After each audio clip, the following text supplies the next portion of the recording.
మంత్రిగా పవన్ కళ్యాణ్ ప్రమాణ స్వీకారం. కేంద్ర మంత్రి Bandi Sanjay special tweet.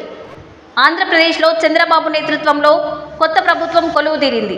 TDP అధినేత చంద్రబాబు నాయుడు ముఖ్యమంత్రిగా ప్రమాణ స్వీకారం చేయగా చంద్రబాబుతో పాటు 24 మంది కూటమి ఎమ్మెల్యేలు మంత్రులుగా ప్రమాణ స్వీకారం చేశారు. ఇక ఈసారి ఎన్నికల్లో హాట్ టాపిక్ గా మారిన నియోజకవర్గం పిఠాపురం. ఇక్కడ నుండి పోటీ చేసిన జనసేనాని పవన్ కళ్యాణ్ ఘన విజయం సాధించారు. అంతేకాకుండా జనసేన పోటీ చేసిన అన్ని స్థానాలను గెలుచుకొని రికార్డు సృష్టించారు.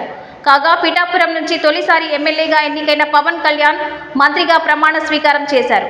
దీంతో ఆయనకు అభినందనలు వెల్లువెత్తుతున్నాయి.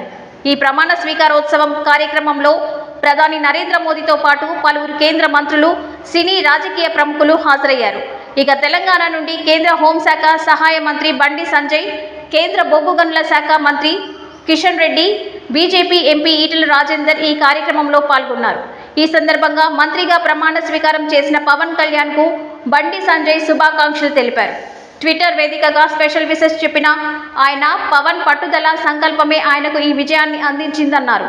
పవన్ కళ్యాణ్ మరింత ఎత్తుకు ఎదగాలని ఆకాంక్షిస్తున్నానని బండి సంజయ్ ట్వీట్ చేశారు. కాగా కేంద్రంలో ప్రధాని నరేంద్ర మోదీ నాయకత్వంలో, రాష్ట్రంలో చంద్రబాబు సారథ్యంలో ఏపీ భవిష్యత్తు ఉజ్వలంగా ఉండనుందన్నారు.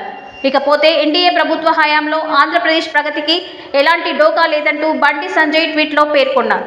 ఈ క్రమంలో ముఖ్యమంత్రిగా ప్రమాణ స్వీకారం చేసిన చంద్రబాబుకు కూడా బండి సంజయ్ శుభాకాంక్షలు తెలుపుతూ నరేంద్ర మోదీ నాయకత్వంలో ఆంధ్రప్రదేశ్ అద్భుతమైన అభివృద్ధి సాధిస్తుందన్నారు.